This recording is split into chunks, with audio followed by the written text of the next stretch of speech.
Hi hello, ఎలా ఉన్నారంతా?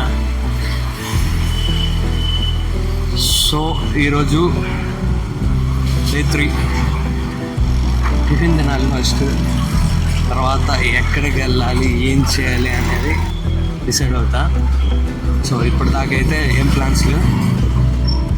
ఓ పక్క నుంచి మా అమ్మ కాల్ చేస్తుంది, కానీ మీతో మాట్లాడాక మా అమ్మతో మాట్లాడతా. ఇక్కడ దగ్గరలో సాంబార్ ఇడ్లీ తినాలి వర్షంలో.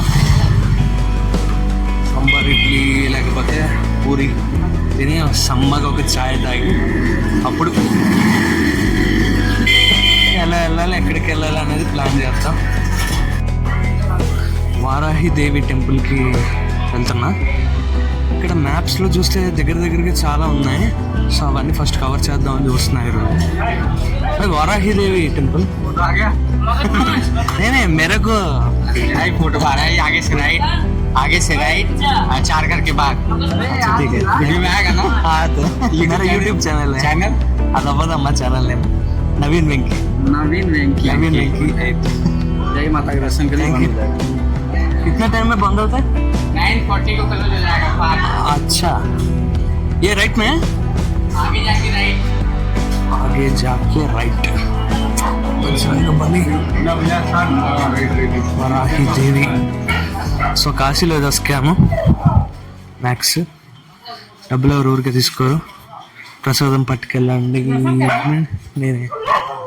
సో ఇట్లా 50, 100, 200, 500 ఛార్జ్ చేస్తారు. సో మీరు వచ్చేటప్పుడు ఈ స్కామ్కి దొరికిపోద్దు. మాతా వారాహి దేవి మార్నింగ్ 7 to 9:30 AM 9:30 లోపే ఉంటుంది అంటుకోవాలి.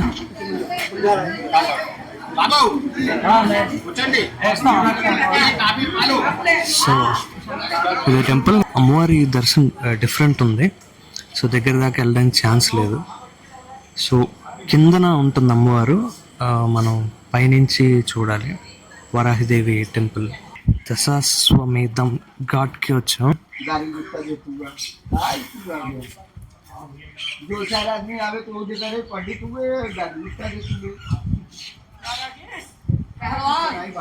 First time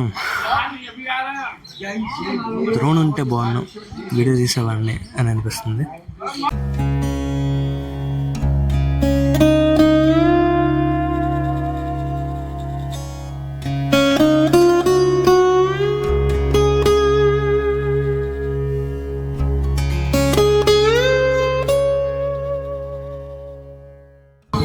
so plan fail అయింది. సో ఒక దగ్గరికి అనుకొని వచ్చా, కాకపోతే ఒక దేవుడి దర్శనం అయితే అయ్యింది, శ్రీ వారాహిదేవి టెంపుల్ దర్శనం. సో ఇంకో ఏరియాకి వెళ్దామని వెళ్ళా, బట్ అక్కడ నేను అనుకున్నంత ఏం లేదు. సో ఫోన్ ఛార్జింగ్ అయిపోయింది అండ్ అలాగే మైక్ ఛార్జ్ కూడా అయిపోయింది. సో రూమ్కి వెళ్ళి ఒక గంట రెస్ట్ తీసుకొని సో మళ్ళీ రిటర్న్ రావాలి. భోజనం కూడా చేయాలనుకో. సో రీఛార్జ్ అయిపోయింది డివైస్కి, నాకు కూడా. సో ఇప్పుడు స్వర్వేద్ మందిర్ అని ఇక్కడి నుంచి 13 km ఉంది. సో ర్యాపిడో బుక్ చేసుకొని వెళ్దామని డిసైడ్ అయినా.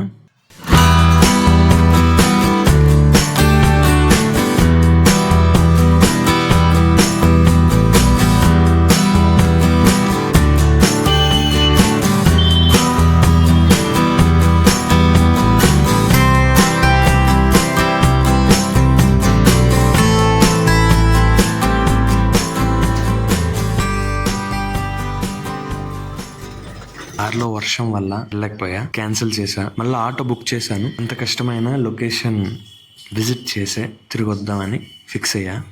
फर्स्ट बाइक बुकिंग मेरे को हिंदी थोड़ा थोड़ा मालूम है, ये प्रॉब्लम है तो क्यूट बोलते हो। हिंदी आप जो भी बोलते हो बट क्यूट ही बोलते हो।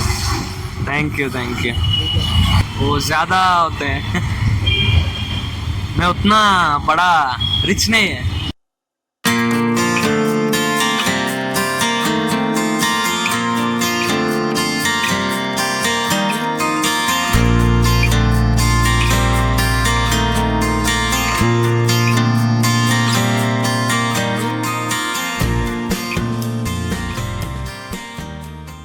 కానీ మందిర్ భలే ఉంది. బయట నుంచి ఇలా ఉంటే లోపల నుంచి ఇంకా ఎలా ఉంటుందో ఎక్స్ప్లోర్ చేసి చూద్దాం.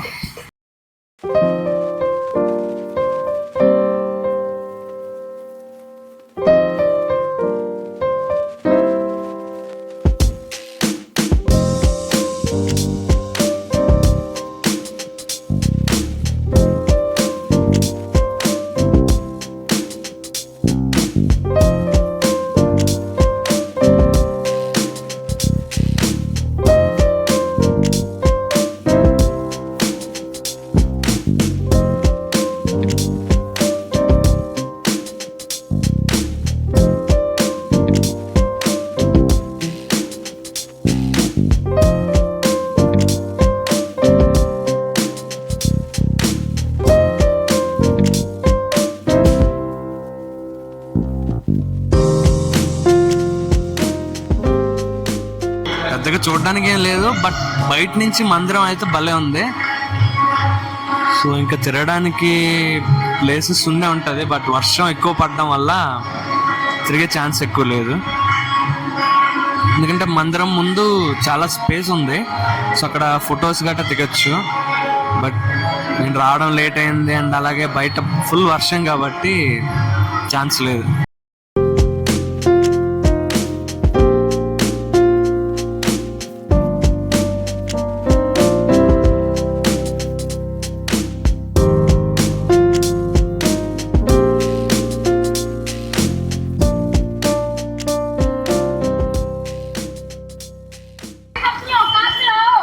ఈరోజు పరిస్థితి ఇది. సో ఎక్కడికి వెళ్దాం వల్ల ఇలాంటి సిచ్యువేషన్లో కూడా వీళ్ళు భలే ఆడుకుంటున్నారు.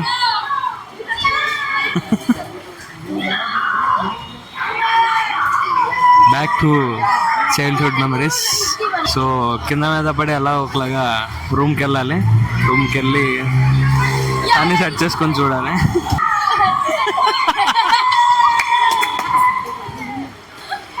ఎంత దిగిపోయారు రా బాబు. ఆటోలో జర్నీ అండ్ ఈ పిల్లల గుళ్ళు, టైంకి క్యాబ్ దొరక్క, ఊబర్లో ఏం బుక్ చేసిన అవ్వక, కిలోమీటర్ దూరం వాటర్లో మేము మినీ స్విమ్మింగ్ చేద్దాం అనే చెప్పాలి. అలాగే బయట paratha. So life is unpredictable అనేది ఈరోజు నేను బాగా ఎక్స్పీరియన్స్ చేశాను. అది భయ్యా ఈరోజు సంగతులు. మళ్ళీ రేపు కలుద్దాం.